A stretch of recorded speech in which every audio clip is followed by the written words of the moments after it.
Boa noite, meus irmãos, a paz do Senhor Jesus, Deus abençoe a vida de cada um de vocês. Vamos começar, o pessoal vai chegando, mas horário é horário, não é isso, minha irmã? Horário é horário, não é isso? Vamos começar. Eu vou dar a honra do Felipe orar por nós então, porque está voltando para a nossa igreja. Aí, já... Deus, te agradecemos por Amém, Pai. Sim, Deus. Aquela palavra sua que é viva e nos alimenta. Nessa noite de hoje, o Senhor comigo conosco através da sua palavra. Instrua ao pastor Mateus. Amém, Pai. A retidão. Sim, Deus. Amém. 1 Coríntios capítulo 15, a partir do versículo 20. Temos bastante coisa para ver hoje aqui, mas vai dar certo em nome de Jesus. 1 Coríntios capítulo 15, versículo 20. Na verdade, na semana passada nós começamos a falar que os coríntios, a igreja de Corinto tinha vários problemas. Mas no capítulo 15, o problema mais triste, no capítulo 15, era a falta de crença na ressurreição. A igreja de Corinto era a mais problemática da vida de Paulo, do ministério do apóstolo Paulo. Mas a maior tristeza desta igreja está no capítulo 15. Era uma igreja com divisão, com o homem deitando com a mulher do pai dele, com litígio, com divórcio, com tudo que você imaginasse. Só que aqui no capítulo 15 é o grande problema, a dúvida da ressurreição. Não tanto, mas também presente, da ressurreição de Cristo, mas principalmente da ressurreição dos homens. Então aquela igreja duvidava que poderia existir ressurreição. Ou seja, morreu, acabou. Nada mais espera o homem depois de sua morte. Essa era a ideia. Enquanto lá em 2 Timóteo, nós vimos que 2 homens diziam que a ressurreição já tinha acontecido, na igreja de Corinto a ideia é: não existe ressurreição. Então é esse o debate e essa o problema, a problemática que Paulo vai nos narrar aqui nesse texto. Como é que o povo aguenta uma moto dessa, gente? A gente escuta só quando passa, eles escutam o tempo todo. Lá perto de casa passa essa moto, a sua moto é assim, João? Você tá doido, a sua é, mas... Misericórdia. Paz, minha irmã, tudo bem? Meu Deus do céu. Então é isso que o apóstolo Paulo vai corrigir nessa carta. E aí nós terminamos aqui com uma meditação do versículo 19, né? Semana passada, olha, se a nossa esperança em Cristo se limita apenas a essa vida, somos os mais infelizes de todos os homens. E aí percebemos a brevidade da vida, a limitação da nossa vida. Somos tão pequenos, tão limitados, nós vivemos e a vida passa como um sopro. Daqui a pouco a vida acabou. Essa é a realidade. Mas a nossa esperança é a ressurreição. Morremos, estaremos com Cristo e um dia ressuscitaremos. No mesmo assunto começa o versículo 20 então, que aí já é a lição de hoje aí, né? O texto diz assim: mas de fato, se eles estavam duvidando da ressurreição de Cristo, mas de fato, Cristo ressuscitou dentre os mortos. Eu falei na semana passada e repito hoje que de fato Cristo ressuscitou dentre os mortos. E nós temos provas escriturísticas disso. Falei semana passada que os evangelhos narram a ressurreição de Jesus, todos eles, Mateus, Marcos, Lucas e João. Falei também que os profetas e apóstolos falaram sobre a ressurreição de Jesus, provas escriturísticas. E eu falei também que a maior prova da ressurreição de Jesus é que não existe prova que ele não ressuscitou. Ou seja, se for no túmulo, não tem resto mortal de Jesus. Então a maior prova de que Jesus ressuscitou é que não existe prova que ele não ressuscitou. Ele não está lá no túmulo, não há restos mortais, não há cabelo, não há ossos, não há nada de Jesus. E eu estou falando, deteriorou 2000 anos. Não, não há nada desde o primeiro século. Jesus ressuscitou de fato. Agora, olha que interessante o que Paulo chama Jesus. Um dos títulos que Paulo dá a Jesus. Um dos títulos mais bonitos que Paulo dá a Jesus, sendo ele as primícias dos que dão. Então aqui nós temos um título de Jesus, as primícias dos que dormem. Dormir aqui é um eufemismo. O que é dormir? Morrer. Não é que a pessoa que morre, ela fica numa inconsciência, no estado de sono, não. Existe uma linha da teologia que acredita nisso, mas não é a linha ortodoxa cristã. A linha ortodoxa cristã não crê que a pessoa que morre fica num estado de inconsciência, não. Acredita-se que depois da morte, e nós já estudamos isso aqui em escatologia, depois da morte existe a separação do corpo, da parte material e da parte imaterial. A parte imaterial vai para Cristo, daqueles que são salvos. Os que não são salvos vão para o Hades, um lugar de tormento, mas que ainda não é a condenação eterna. Isso. Quando Jesus voltasse, ele subiria primeiro aos mortos. Isso. Na verdade, isso é uma visão difundida por alguns teólogos com medo de flertar com o espiritismo. Mas, na verdade, não tem nada a ver com o espiritismo. Isso é uma fé, uma crença que, para mim, está muito bem fundamentada na Escritura. Por exemplo, em 2 Coríntios 5:8, Paulo diz que queria deixar este corpo e habitar com o Senhor. Filipenses capítulo 1, Paulo diz que o viver é Cristo e morrer é lucro, e por isso ele queria deixar este corpo e ir para o Senhor, mas por causa da igreja ele precisava ficar. A história do rico e do Lázaro mostra para nós que os dois morreram, tanto o rico quanto o Lázaro. O Lázaro, depois de morto, foi para o seio de Abraão, que era um lugar de honra. Era aquilo que a Bíblia também chama de céu, terceiro céu, paraíso. E o rico foi para o lugar de tormento, e ali a palavra é inferno, traduzida do grego, mas no grego é Hades. Então, existe essa ideia de que morre e fica sem consciência. Alguns creem assim. A maioria da fé cristã não. A maioria da fé cristã acredita que depois da morte existe sim consciência e a pessoa vai para Cristo. Isso na doutrina da escatologia ou da teologia é chamado de estado intermediário. Ou seja, depois da morte existe uma consciência, depois da morte e antes da ressurreição. Vários textos bíblicos nos apontam para essa direção. Em Apocalipse, nos fala que aqueles que dormem fica clamando até quando o Senhor vai julgar? Isso, tem. Apocalipse capítulo 6, a partir do versículo 9. Esse texto aí é mais uma prova que nós usamos para a crença da imortalidade da alma. Essa doutrina que eu estou falando chama imortalidade da alma, ou seja, existe consciência após a morte. Esse texto que a senhora está nos falando é o 5º selo do Apocalipse. As almas decapitadas debaixo do altar. Elas estão clamando por justiça, dizendo, até quando o Senhor não vinga e julga por causa do nosso sangue, por causa do que aconteceu com a gente?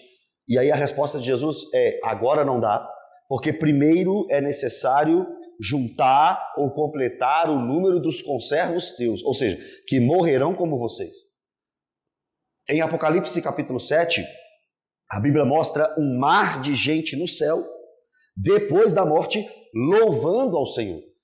Foram mortos e assassinados na grande tribulação, e depois da morte eles subiram para encontrar com Jesus, e ali eles estão louvando a Deus. Então, nós acreditamos nessa consciência após a morte, ok? Por esses textos e por vários outros, tá?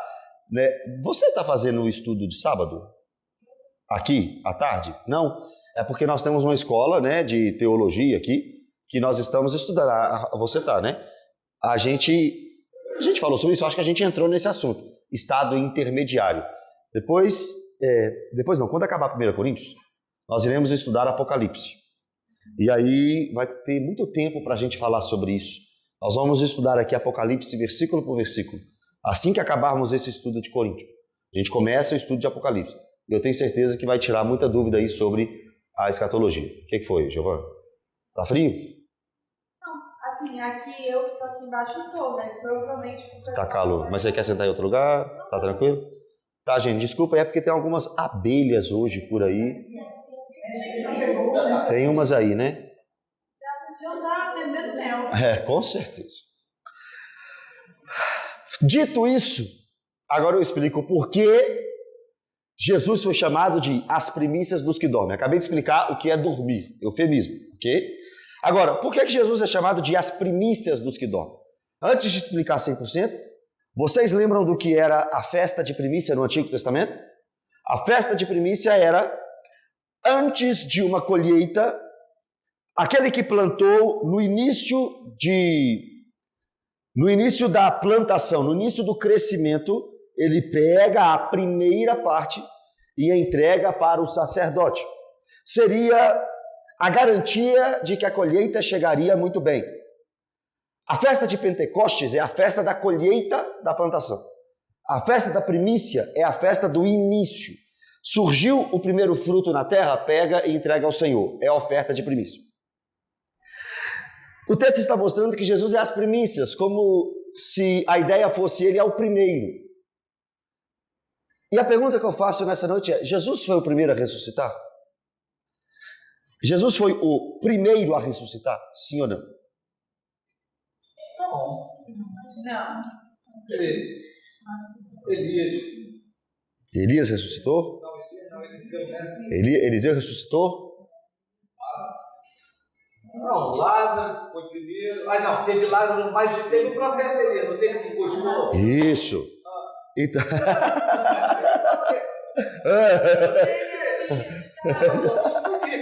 Vamos lá, o que acontece? Isso, nós temos sete eventos de ressurreição antes da ressurreição de Jesus. 7 eventos de ressurreição antes da ressurreição de Jesus. Primeira ressurreição da Bíblia, primeiro livro dos Reis 17, quando Elias ressuscitou o filho da viúva de Sarepta. Segundo Reis 4, quando Eliseu ressuscitou o filho da Sunamita. Segunda. Terceira, segundo Reis capítulo 13, quando Eliseu morreu, foi colocado numa sepultura e um homem encostou nos ossos de Eliseu e ressuscitou. 3 no Antigo Testamento. No Novo Testamento, Marcos 5, a filha de Jairo. Lucas 7, filho da viúva de Naim. O que foi, João? Vai matar uma... Então mata. Isso, amém. Marcos 5, a filha de Jairo. Lucas 7, filho da viúva de Naim. A sexta, João capítulo 11, Lázaro. E Mateus capítulo 27, quando Jesus morre, o templo vê o seu véu sendo rasgado, uma escuridão sobre a terra e muitos morreram, muitos santos que morreram, ressuscitaram, entraram na cidade e apareceram a muitos.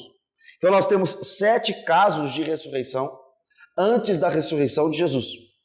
Mas o texto está chamando-nos a atenção para a ressurreição de Jesus no sentido de ela ser a mais importante. Por que Jesus foi as primícias dos que dormem?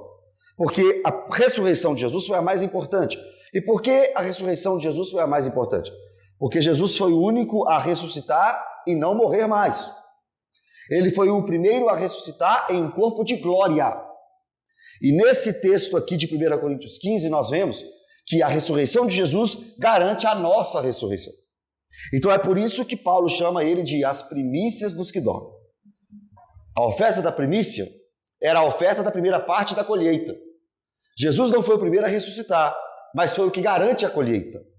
A ressurreição de Jesus garante as demais ressurreições, assim como a festa das primícias. A oferta das primícias era um símbolo para que a colheita fosse produtiva. E a festa da colheita era a festa de Pentecostes. A festa da primícia era o primeiro fruto. Pentecostes, colhe tudo. Primícia, colhe o primeiro. Por quê? Porque se entregarmos o primeiro ao Senhor, a colheita será abundante.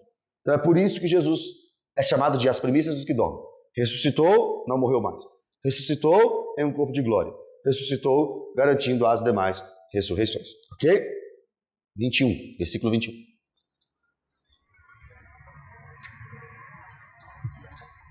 Visto que a morte veio por um homem. Que homem é esse? Adão. Olha isso, irmãos. Esta aqui é a maior prova de que todos os homens são pecadores. O pecado começa em Adão e em Adão perpetua para a toda a raça humana. Você não peca e se torna pecador, você é pecador, por isso você peca. Não há outra possibilidade para o ser humano a não ser pecar, porque o ser humano vem de Adão. E a maior prova de que todo ser humano é pecador é que existe morte em todas as idades dos seres humanos. Eu um dia vou morrer porque eu vim de Adão. Vocês também morrerão porque vocês vieram de Adão.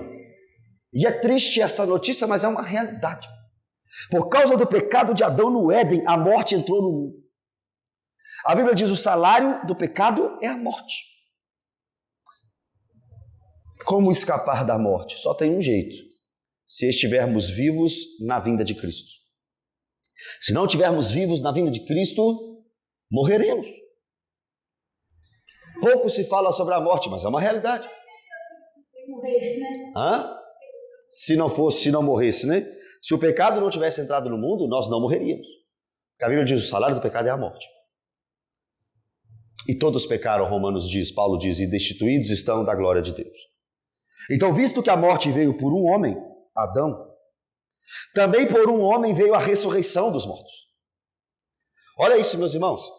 Se o primeiro versículo nos faz lembrar de tanta coisa triste, a parte B do versículo nos alegra. Porque se existe morte, vamos lidar com a morte, é verdade, não tem como fugir, perderemos muitas pessoas que amamos.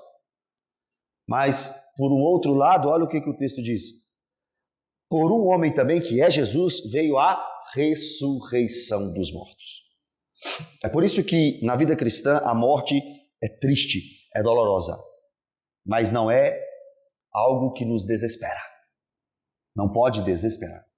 Ou seja, não pode nos deixar sem esperança. A morte vai doer e vai machucar demais a nossa vida, mas não nos deixa sem esperança, por causa da doutrina da ressurreição. Por causa da doutrina da ressurreição. 22, confirma o que eu estou falando. Porque assim como em Adão todos morrem, irmãos, existe uma doutrina chamada depravação total, ou seja, que o pecado foi passando de pessoa por pessoa por causa de Adão. E aqui esse texto comprova isso. O texto está dizendo que todos morrem em Adão. Adão é o nosso representante. Adão foi um homem. Eu creio que Adão foi um homem literal. Adão e Eva foram criados por Deus, mas não simplesmente um homem. Ele foi um homem representante de uma raça. Representante de uma raça. Adão foi o nosso representante. Se Adão pecou, nós pecamos. Se Adão caiu, nós caímos. E hoje nós já nascemos caídos, precisando da graça de Deus, precisando da misericórdia de Deus. Porque assim como em Adão todos morrem, assim também todos serão vivificados em Cristo. Perceba isso. Todos ressuscitarão, até os ímpios. Nós já falamos sobre isso aqui. Por exemplo, Daniel capítulo 12, versículo 2. João 5, 28 e 29. Todos esses textos mostram que crente ressuscita e ímpio também ressuscita. Mas a diferença é que o ímpio ressuscita para o lago de fogo e enxofre, para a condenação eterna. E o cristão ressuscita para o novo céu e para a nova terra, para a eternidade com Deus. Esses vivificados em Cristo, é óbvio que Paulo está dizendo, é dos crentes. Mas nós também precisamos saber e entender que os ímpios também ressuscitarão. Como diz Daniel, para a vergonha eterna. Agora, quando a gente lê a Bíblia, será que a gente acredita no que a gente está lendo? Porque se a gente acredita no que a gente está lendo, meu irmão, presta atenção, nós estamos dizendo que um dia Cristo aparecerá nas nuvens, descendo dos céus. E toda essa terra, todos os cemitérios, o mundo terão que dar os seus mortos. Vocês acreditam nisso ou não?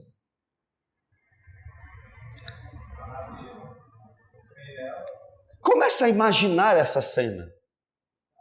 Agora, se você diz assim, nossa, é muito difícil imaginar isso, ok, mas só lembra que quem está por trás disso é o poderoso, o todo-poderoso, é o Deus de todas as coisas.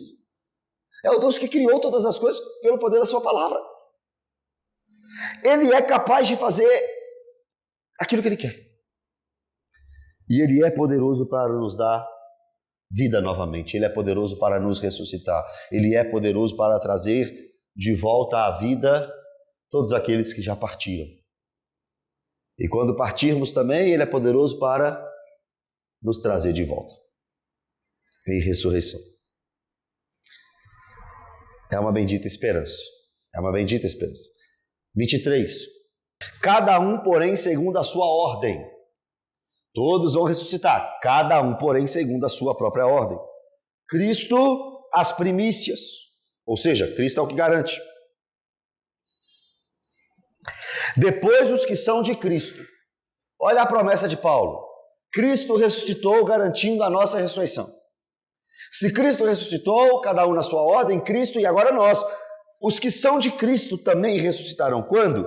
Na sua vinda. É por isso que nós dizemos, irmãos, Maranata, Maranata, Maranata, Maranata. Por que nós dizemos tanto, vem Senhor Jesus, vem Senhor Jesus? Por quê? Porque quando Ele vier, meu irmão, acabou a morte, acabou o choro, acontecerá a ressurreição. Não haverá mais injustiça nessa terra, Ele instaurará o seu reino eterno. Ele julgará os ímpios, Ele mandará a morte e o Hades para o lago de fogo e enxofre. Acabará toda essa luta que nós vivemos.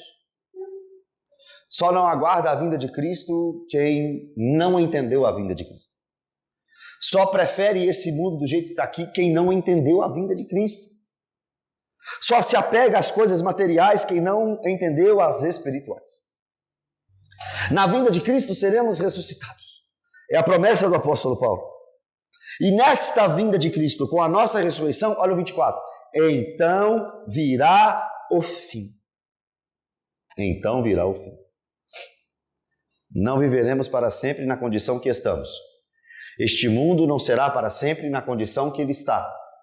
Esse mundo não ficará dessa forma para sempre. Então virá o fim deste tempo, desta era, do mundo como conhecemos. Então virá o fim.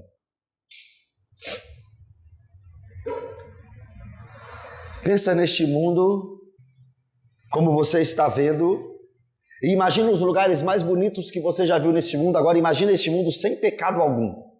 É isso que nos aguarda. Sem maldição alguma. É isso que nos aguarda. Um mundo muito melhor. Um novo céu e nova terra. É uma promessa de 2 Pedro 3, de Apocalipse 21 e 22. Esse fim aqui não é o fim de tudo, é o fim desta era. Do mundo como ele está. Então virá o fim. Só que o fim é só o começo. O fim é o começo.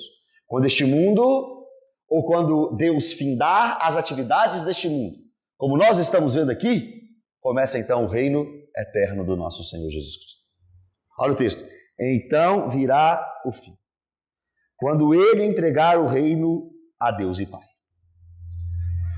Nós temos um rei e este rei já reina. Quando Cristo veio à terra, Ele disse, é chegado o reino dos céus. Para os fariseus ele diz, o reino de Deus não vem com visível aparência, mas o reino de Deus está dentro de vós. Este reino é a cultura de Deus, é o governo de Deus, os mandamentos de Deus. Cristo na terra instaura o reino e hoje nós vivemos neste reino. Você faz parte de um reino. Nós estamos no reino de Deus. Este reino ainda não é físico, é espiritual. Mas um dia na vida de Cristo esse reino será físico. É o que aguardamos, é o que esperamos, é o que ansiamos. Isso tudo acontecerá na vinda de Cristo. Agora perceba, irmãos, quando Cristo vier, virá o fim e Ele entregará o reino ao Deus e Pai. Quando houver destruído todos os principados, bem como toda potestade e poder. Irmãos, o que o texto está me dizendo é quando vier o fim, tem ressurreição. Quando vier o fim, o Filho entrega o reino e o governo ao Pai. E neste exato momento o texto diz que Ele haverá destruído todo o principado e toda a potestade. Nós temos 4 inimigos narrados em Apocalipse. No nosso próximo estudo, quando acabarmos esse, estudaremos Apocalipse. Nós temos 4 inimigos. A besta do mar, a besta da terra, a grande meretriz e a antiga serpente. Símbolos. Besta do mar, um sistema político contra o povo de Deus. Besta da terra, um sistema religioso contra o povo de Deus. A grande meretriz, um sistema que influencia tudo isso contra o povo de Deus. Antiga serpente, Satanás. São 4. Pastor, não entendi não. Não é para entender agora. Agora você fica sabendo. Você vai entender quando a gente estudar isso. E o texto está dizendo que tudo isso será destruído. A Bíblia também diz em Efésios 6 que a nossa luta não é contra carne nem sangue, mas contra todo o principado e toda potestade. Agora nós sabemos que 1/3 dos anjos que caíram do céu são demônios e estão aí nos perseguindo, estão aí tramando o nosso mal. A Bíblia diz que Satanás está ao nosso derredor. A Bíblia diz para não dar lugar ao diabo. Inimigo das nossas almas. Mas um dia ele será jogado no lago de fogo e enxofre. É o que Apocalipse nos ensina. E aqui Paulo está dizendo que esse dia chegará. Pastor, por que Deus não acaba com esse capeta logo de uma vez e rebenta com tudo? Porque tem uma hora para isso. Não é agora. Mas o destino já está traçado. Ele será lançado no lago de fogo e enxofre. Vai acabar. O mundo jaz no maligno, mas um dia Deus vai julgá-lo. Ou melhor, dar a ele o castigo que ele merece. Porque ele já está julgado. A Bíblia diz que o príncipe desse mundo já está julgado. Ele já sabe para onde vai. E ele quer levar consigo o maior número de pessoas. E é por isso que ele não brinca de ser diabo, os demônios não brincam de serem demônios. Nós é que brincamos de ser cristãos. Nós levamos na brincadeira a palavra de Deus, eu venho no culto quando eu aguento, quando eu quero, eu oro quando eu quero, eu estudo a Bíblia quando eu quero, eu faço bem quando eu quero, eu perdoo quando eu quero, se eu não quiser amar eu também não amo, eu fico com raiva do irmão, a gente é assim. Ele não. Irmãos, você precisa entender que o diabo é uma pessoa. Opa, o que é isso, uma pessoa? Pessoa é um ser com vontade, com decisões, com desejos, com pensamentos. Não quer dizer que tem corpo. É uma pessoa, é um ser. E ele sabe que ele está condenado. Imagina isso. Sabe que será lançado no lago de fogo e enxofre. Parece algo mitológico, parece algo... Está na Bíblia. Você tem que fazer a decisão de crer ou não. Eu creio em tudo que está na Bíblia. Eu creio e fui convencido pelo Espírito Santo que a Bíblia é a palavra de Deus. E se a Bíblia é a palavra de Deus, imagina esse dia. Vamos parar de ler a Bíblia assim de forma superficial, né? A gente lê assim. Vamos meditar em cada palavra que a gente está lendo. Porque essa é a missão dessa quarta-feira. Meditar em cada frase da Bíblia. E é isso que vai acontecer um dia. Todo principado e toda potestade. Principado e potestade mostra para nós uma organização do reino das trevas. É um reino organizado. Tem principados, tem potestades. É uma linguagem de exército para nos mostrar que de fato tem hierarquia, tem liderança. 25.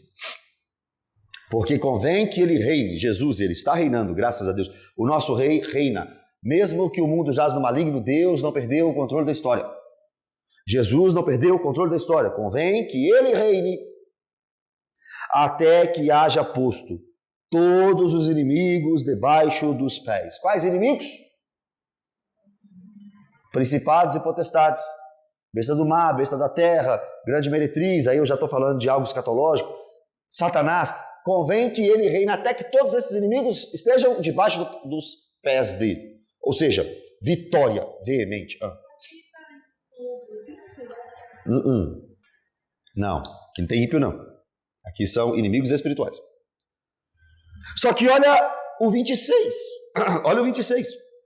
O último inimigo a ser vencido, ou melhor, o único inimigo a ser destruído é a morte. A morte, numa questão de pecado, é um inimigo. Porque a morte nos separa. Ela pode ser vista como uma bênção em outro contexto, de Filipenses e de 2 Coríntios, por exemplo. Que bênção? A bênção de nos levar para Cristo. Mas aqui, nesse contexto, essa morte veio por causa do pecado, e ela também será destruída. Quando Cristo vier, irmãos, os ímpios serão lançados no lago de fogo e enxofre, nós teremos um corpo glorificado. Veremos aqui, ainda no capítulo 15, veremos isso. Então, com o corpo glorificado, ninguém morre mais. Com o corpo santificado, ninguém morre mais. Mas esse corpo que você está aí agora não é o corpo da eternidade. Ou pelo menos ainda não foi transformado para tal. É por isso que envelhece, é por isso que cansa, é por isso que quebra uma perna, é por isso que o cabelo cai. É porque ainda não está glorificado. E a morte está chegando. Silencioso, silencioso. Mas o último inimigo a ser vencido, a ser destruído, é a morte. Graças a Deus, naquele dia, Apocalipse 21, não haverá mais morte. E ele enxugará dos nossos olhos. O último inimigo a ser destruído é a morte. Irmão, imagina você vivendo num lugar que você não preocupa em morrer. Eu ando de avião, mas não é uma sensação boa. Você entra no avião, você fica assim, meu Deus do céu, o que é esse trem aqui vai chegar? Você olha e você fala assim, meu Deus. Como é que eu entro no avião? Eu ando assim, ó. Eu entro assim, ó. Se as águas do mar da vida quiser. É confiando em Deus. Agora, lá na eternidade, você não tem medo. Você não vai ter medo. Nada pode tirar a sua vida. É para sempre. Para toda a eternidade. Uma vida eterna com Deus. Amém até aqui? Pode matar aí a Bíblia. Já matou? Hoje está terrível, não sei porquê. -2? Amém. A morte chegou. Amém. Pode falar, Márcio. Os três que a Bíblia fala que não morreram, eles tiveram, a Bíblia fala uma coisa que eles tiveram glorificado. Na verdade, são dois que não morreram. Elias e Enoque. Você falou 3? Não, Melquisedeque morreu. A Bíblia não conta para nós o fim dos dias deles. O fim dos dias dele. A Bíblia não conta. Mas a Bíblia não diz que ele não morreu. A Bíblia não nos conta como foi a sua morte. Alguns entendem que Melquisedeque era Cristo pré-encarnado com Abraão. Não, eu não entendo assim. Eu entendo que Melquisedeque era um rei de uma cidade onde Abraão chegou depois de vencer 4 reis, que tinham vencido 5, buscou Ló, trouxe para Melquisedeque os dízimos. Eu entendo que Melquisedeque é uma figura histórica. A Bíblia não narra a sua morte, mas também não diz que ele não morreu. O que deixa claro para nós, o que a Bíblia deixa claro para nós é que Elias foi assunto aos céus por um redemoinho e que Enoque foi tomado por Deus para não ver a morte. Aí é literalmente, Hebreus diz, para não ver a morte, Deus o tomou para si. Né? A primeira carta, esse texto aqui que nós estamos lendo, lá no capítulo 50, vai dizer que este corpo que nós temos não herda o reino dos céus. Só que Elias e Enoque estão onde? Porque Cristo foi o primeiro a ser glorificado. Olha isso, Cristo foi o primeiro a ser glorificado. Ok? Elias e Enoque não morreram. E o corpo de Elias e Enoque, como Paulo está dizendo, não pode herdar o reino dos céus. Então, onde Elias e Enoque estão? Sem dúvida alguma, Elias e Enoque já são exceção à regra. Porque qual é a regra para quem nasce? Morrer. O salário do pecado é a morte. Eles não morreram, já são exceção à regra. Então, será que eles também são outra exceção à regra? No sentido de eles subiram aos céus sem serem glorificados? Também seria uma exceção. Ou eles subiram aos céus glorificados? Também seria uma exceção. Porque eles foram glorificados antes de Jesus.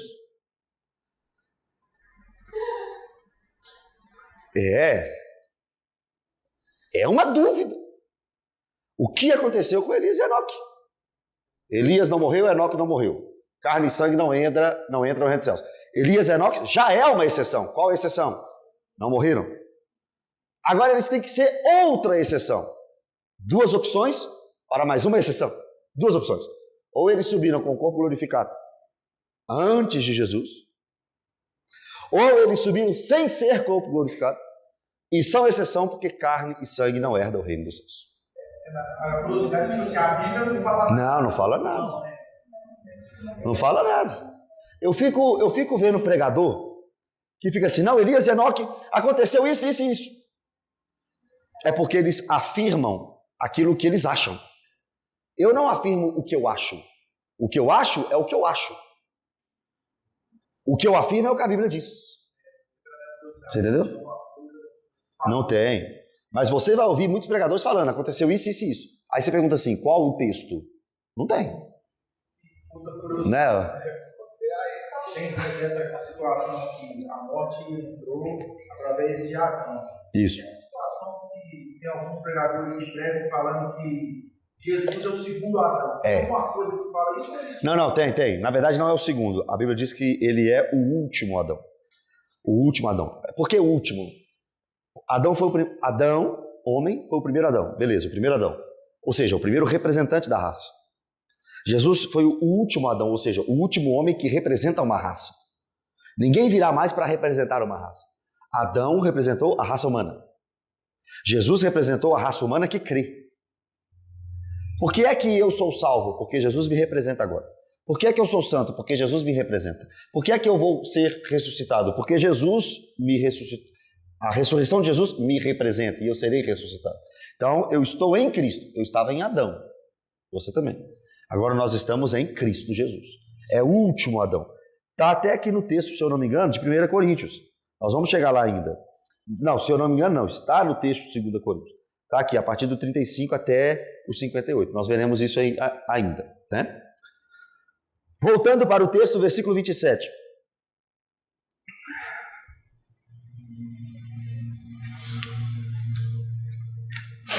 Porque todas as coisas sujeitou debaixo dos seus pés. Paulo está falando de Jesus aqui. Agora, olha que interessante. E quando diz todas as coisas, lhe estão sujeitas, certamente exclui aquele que tudo lhe subordinou. Vamos de novo. Eu falei que eu sei que tinha muita coisa nessa parte. Até aqui tudo bem, até aqui nós chegamos. Agora, olha o 27. Porque todas as coisas sujeitou debaixo dos pés. Dos pés de quem? De Jesus. Todas as coisas estão sujeitas debaixo do pé de Jesus. Ok? Traduzindo, ele é autoridade em tudo. Ponto. E quando diz todas as coisas lhe estão sujeitas, certamente exclui aquele que tudo lhe subordinou. Tudo está debaixo dos pés de Jesus. Tudo está debaixo da autoridade de Jesus, exceto aquele que deu a ele essa autoridade, exceto o Pai. Agora, muitos pegam esse texto para dizer que Jesus não é Deus. Jesus é Deus. O Espírito Santo é Deus. O Pai é Deus. Nós cremos na Santíssima Trindade. Hoje eu rebati uma moça que disse que Jesus não é Deus. E muitos comentários concordando com ela que Jesus não é Deus. A gente fica achando que esse trem é testemunha de Jeová só? Não é só testemunha de Jeová. Tem muita gente que não é testemunha de Jeová que acredita que Jesus não é Deus. Concordo, mas dizem que é crente. Mas você só percebe isso em desigrejado. Só desigrejado que fala que Jesus não é Deus. Só desigrejado. Uma pessoa firmada numa igreja séria, com doutrina, não vai falar isso nunca. Jesus é Deus. O que esse texto nos mostra é uma doutrina da teologia chamada doutrina da subordinação. Ou seja, dentro da Trindade, dentro da pessoa de Deus, existe sim o Pai, o Filho e o Espírito. Os três com a mesma importância, mas com função diferente. É isso que nós vemos em 1 Coríntios 11. 1 Coríntios 11 mostra o homem e a mulher, homem e mulher mesmo, sexo masculino, sexo feminino, homem e mulher, com a mesma importância diante de Deus, mas o homem tem uma função de autoridade e a mulher tem uma função de ser submissa ao marido. Para comparar isso, Paulo mostra o pai e o filho com a mesma importância, mas com funções diferentes. Então essa doutrina da subordinação é uma doutrina bíblica. Por quê? Porque os textos nos mostram que o filho é subordinado ao pai. apesar de ser Deus, da mesma forma que o Pai. Tudo está debaixo da autoridade de Jesus, exceto aquele que o subordinou. A gente fazendo uma comparação assim da Trindade, da família, como uma representação terrena da Trindade. Aí, como Deus Pai, o Pai, né, a lei, como o Filho, Deus Filho, o Filho, e como a Mãe, o Espírito Santo, que é Consolador. Isso é uma doutrina católica, apostólica romana. Não, eu já vi demais os padres ensinando isso aí. Os padres ensinam isso. Eu tenho certeza do que eu estou falando. Os padres ensinam que Maria é mãe de Deus. Até aí tudo bem. Porque não dá para negar isso. É difícil para um crente protestante ouvir isso, é difícil. Mas Jesus é Deus. Quando eu falo Maria mãe de Deus, eu não estou dizendo... Eu vou chegar lá. Quando eu falo que Maria é mãe de Deus, eu não estou dizendo que Maria veio antes de Deus. Eu estou dizendo que Maria deu à luz ao menino Deus. E não dá para negar isso. Jesus é Deus, desde o ventre. Isaías disse que o menino seria chamado Deus forte. Maria é mãe de Deus? O que você quer falar? Você quer falar que ela gerou o menino Deus? É verdade. Mas que ela veio antes de Deus? É óbvio que não. Nenhum católico vai dizer isso também. Então agora perceba o seguinte. Esses católicos que dizem que Maria é mãe de Deus, também dizem que Maria não é heresia. Quer dizer, é heresia, não é mentira. Não é mentira da minha parte. Procura no YouTube. Eles dizem que, de certa forma, Maria é esposa do Espírito Santo. Porque foi o Espírito Santo que deixou Maria grávida. Isso é uma doutrina católica. Nem todos concordam? Nem todos concordam. Mas os católicos ensinam isso. Mas não, Maria não é esposa do Espírito Santo. O que nós podemos entender da Trindade? Não, é uma linha. O que pegar disso tudo? O Pai tem sua função, o Espírito Santo tem sua função, Jesus tem sua função. Um exemplo disso é a salvação. O Filho perdoa pecado. O Pai arrasta pessoas. O Pai traz pessoas para o Filho. O Espírito Santo convence do pecado, da justiça e do juízo. Então é a Trindade trabalhando na salvação, cada um com sua função diferente. Por quê? Porque eu não faço ideia. Isso filosoficamente é possível. Hã? Não.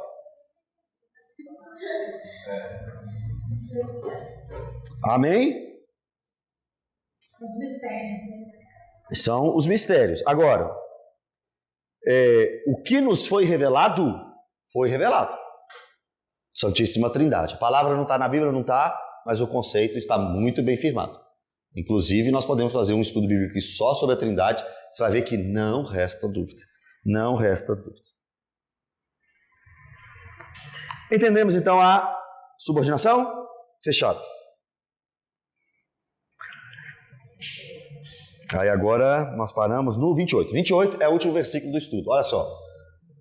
Quando, porém, todas as coisas lhe estiverem sujeitas, agora está falando da vinda em glória. Porque quando ele vier em glória, o último inimigo a ser vencido é a morte. Até a morte vai se sujeitar. Quando todas as coisas estiverem sujeitas, então o próprio Filho também se sujeitará àquele que todas as coisas lhes sujeitou, para que Deus seja tudo em todos. Olha isso, é uma eterna subordinação do Filho. Quando todas as coisas lhe forem sujeitas, quando ele vier em glória e vencer o restante dos inimigos, ele pega o reino, entrega ao Deus e Pai e para toda a eternidade lhe será sujeito. Em toda autoridade teremos o Pai, o Filho e o Espírito Santo, com funções diferentes. Compreenderam? Essa é a eternidade. Agora, quer complicar? Vamos complicar, porque nós estamos no estudo bíblico. Escuta essa. Veremos o Pai na eternidade? O Pai? Pergunta. Veremos a Deus na eternidade? Sim. Não. Veremos a Deus? Sim. Veremos a Deus. De qual pessoa em Deus eu estou falando? Veremos o Filho? Paulo diz que nós o conheceremos como Ele nos conhece. Ele tem um corpo. Jesus é Deus e tem um corpo. Um corpo de glória. Nós podemos tocar em Jesus. Agora, o Pai é Espírito. E a Bíblia diz que ninguém jamais viu a Deus. A Bíblia diz que Ele é invisível. Só se Ele se materializar ou não precisar se materializar para se mostrar. Mas aí a Bíblia não diz. que tem na Bíblia são de Deus Pai, né? Tipo da sarça. Não, pelo contrário. É aí que é de Deus Filho. É o que cremos. Porque é o que cremos pela lógica textual, não por um versículo. Não tem um versículo dizendo Deus Filho se manifestou no Antigo Testamento com o corpo. Não tem isso. Verdade, não tem isso.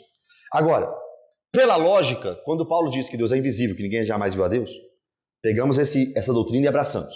Só que aí como é que fica todos os textos do Antigo Testamento que falam assim, e eu vi a Deus, Moisés viu a Deus, Isaías viu a Deus, como é que fica isso? Se ele é invisível, como é que esse povo todo viu ele? Pode falar. Inclusive, Gênesis, né? Adão e Eva encontravam. No Éden, tanto não, porque a Bíblia diz que a voz de Deus passeava no jardim, não Deus. Voltando para esse caso, por exemplo, Gênesis 18. Quem almoçou com Abraão? Quem comeu com Abraão?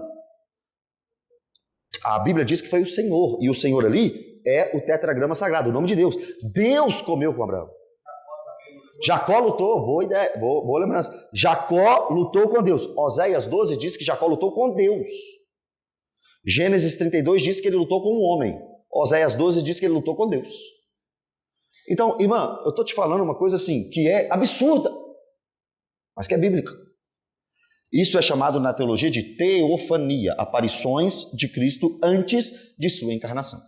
Eu não posso aceitar que viram um pai, porque o pai é espírito, Jesus falou. João Batista, se eu não me engano, disse que ele é invisível. Ou foi uma própria narração de João? Estou na dúvida agora. Mas, eu vou ter que saber quem, senão eu não vou dormir. Deixa eu ver aqui, é João 1, 18. João testemunhava a respeito dele, etc, porque todos nós... foi João Batista. Ninguém jamais viu a Deus, João 1, 18. Ninguém jamais viu a Deus. Já passou Isaías, já passou Jacó, já passou Abraão. Aí vem João Batista dizendo, ninguém jamais viu a Deus. Mas lá no meu Antigo Testamento diz que Isaías viu a Deus. Se não tem contradição bíblica, teofania. A pessoa do Filho se manifestou diante de Deus. Êxodo 33 com Moisés, né? Mas aqui na face, ninguém poderá ver. Não, esse aí na sarça também, mas esse é 3. Ele está falando do 33. É quando na frestinha da rocha. É isso mesmo. É isso mesmo. Então, irmãos, assim, nós estamos aqui diante de realidades assim insondáveis. Mas é bom ter coisas assim na Bíblia para a gente se humilhar. Se humilhar no sentido de muito acima de nós. Muito acima de nós. Alguma pergunta sobre tudo isso que nós falamos? Não?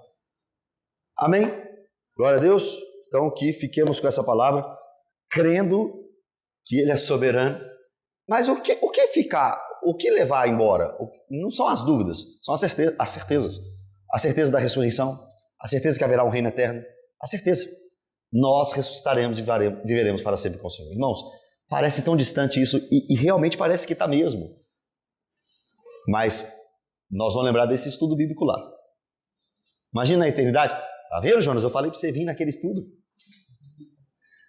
Paulo, você estava certo, hein, Paulo? Imagina isso. A gente encontrar com essa turma toda. Abraão, Isaac, Jacó, Paulo, Elias. Aí nós vamos saber, Elias, você subiu glorificado ou não? Aí nós vamos perguntar para Elias, para Enoque, para Abraão, como é que é sair da sua terra sem destino? Você não sabe o destino, Deus sabe, mas como é que foi andando? Não, imagina Deus falando com você aqui. Imagina, Jonas. Gente, vocês têm que ler a Bíblia pensando. Imagina, Jonas, você não vai voltar para sua casa. Sai andando. Não, é isso aqui, ó. Não volta para sua casa hoje. Sem GPS, sai andando. Para onde, Senhor? Eu vou te mostrar. Como é que Moisés encontra o irmão dele no deserto? Arão. Moisés não encontra Arão no deserto? Em que parte? Como assim? Não, Moisés, Arão é irmão de Moisés. Você está falando de quê? Ele se encontra no deserto. Não lembro dessa passagem. Encontrar assim? Depois você me mostra essa passagem. Amém. Amém. Jacó e Esaú, não é não? É Moisés e Arão? Me lembra dessa passagem aí. Amém, gente?